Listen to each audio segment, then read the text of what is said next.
everyone, Laura Tempest Zakroff here, and today I'm doing something a little different because I have a special surprise. It is the Liminal Spirits Oracle. It's my preview copy. It just recently arrived and I thought it would be fun to go over it with you all.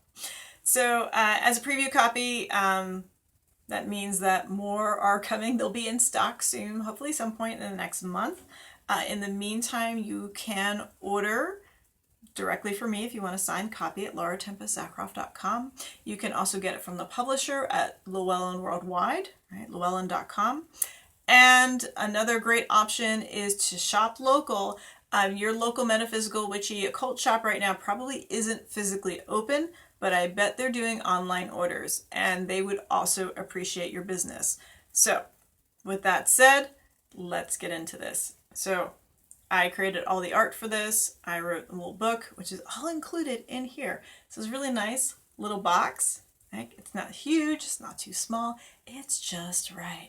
And most excitingly, one of the things I find is really cute is it's magnetic. I'm a dork, what can I say? Magnets, how do they work? So as you can see, nice size. It weighs about 1 pound, so it does fit very nicely in a backpack or a purse. And in here is everything you need to tap into the liminal spirits. So starting up, you'll see in here the gateway to liminal spirits, which is a full color instructional booklet. So pulling this out of here, you can see, and it is completely in full color, every single card. And within this little book, you have basically what the deck is about, how to use it for divination, how to use it for meditation, how to use it for spellcraft, all of those good things, all in here. And it smells good too. I majored in printmaking, so the smell of ink and paper is a lovely aroma, I believe. So it has a little ribbon to pull the deck out, and you will see right away the art that I made for the back. Kind of these liminal threads, right, all swirling in here. And you'll see, right, I have petite hands. It's a good size, and I want it to be a nice size for the art, that it feels good to hold, that it's not too tiny, but also not too big. Again, just right. And you'll see, I'm having a little bit of fun with the gloss here, but it's a glossy deck, and the cardstock is a little on the flexible side, but it's still good weight. And this is to allow you to be able to shuffle it very easily without the deck flying all over the place. If cards are too thick, they're really hard to shuffle. Like, doesn't matter how pretty they are. If they're really thick, you can't really use them. And I want you to be able to use this deck. And the gloss on these actually really works well for protecting the cards, protecting the art, so that you can use it for spellcraft, that you can take a card and put it on your altar, even work with it outside if, say, you're out in the woods and you want to pull something out. I don't recommend trying out how much of a disaster you can do with your deck and still have it survive, but it is pretty versatile and durable. So this deck has 42 cards, and they're separated into 8 families or groups with 5 cards each, so that makes 40, which means that there are 2 more cards. The first one here is the gateway. So entering the gateway through that labyrinth into the spirit realm.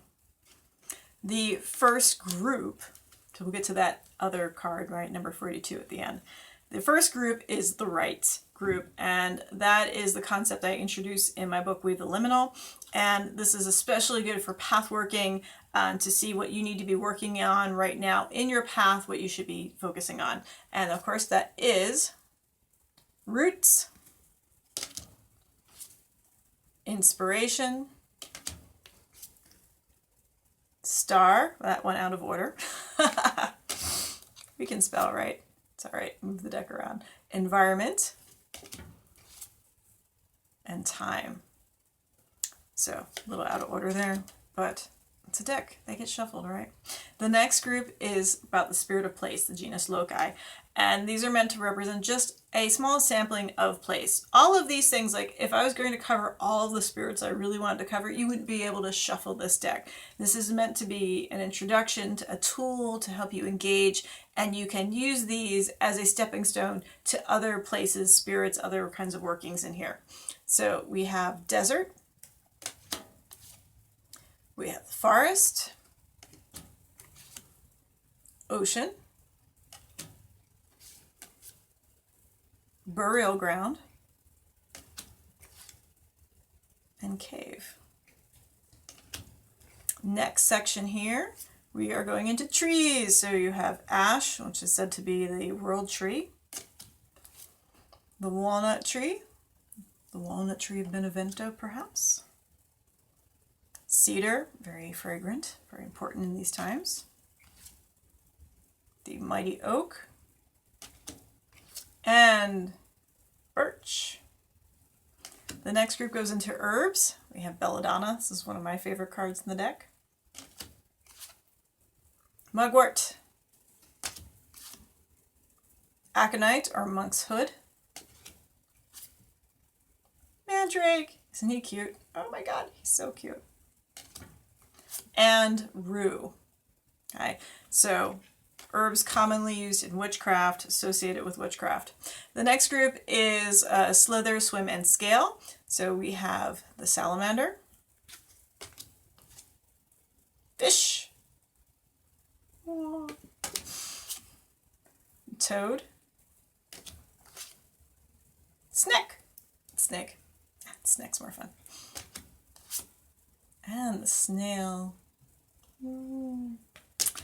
From here we go into wings. We have the peacock, the honeybee, see, all beings of air, the moth, the owl, of course there's an owl, right? And corvid family, so your crows, your ravens, and other creatures. The next group that we have are the furry fauna, so cat, my kitty cat. The deer, fox, goat, and the hare. Another one of my favorite cards here.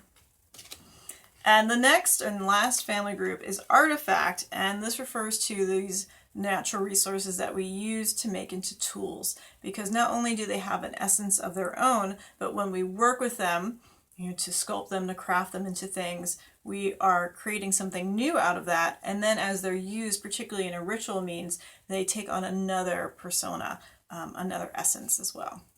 So clay, crystal, fiber, bone, and metal. Some iron ore in there. And then our very last card for number 42 is mushroom, because mushrooms are in their own little family.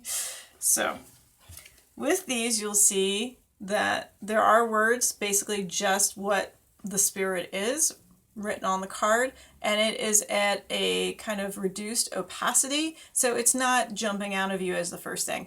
I really want you to be able to engage with the image of these cards and then consult for yourself, what do they mean. I really don't like oracle decks that lay out everything like, this is the card of happiness. It's like, no, you get to decide what the relationship is. You work with that, right? It's actually not even that you decide, but you interpret, work with, build a relationship, and understand better. So while there are messages and suggestions in the deck, I expect that you'll be able to move past them, because these are just, again, that gateway, that doorway into working with these spirits. So that gives us a whole wonderful little deck of cards right here. And as I said, this will be available shortly on stock as soon as Llewellyn says that they're in stock. We should know within this month. But again, you can pre-order from me if you'd like a signed copy. again, support your local shop if you have a local shop that is doing online business during this time. And if you have any questions about the deck, leave comments below. I'd be happy to answer those. All right, so thank you all. Hope you enjoyed. See you all later. Bye.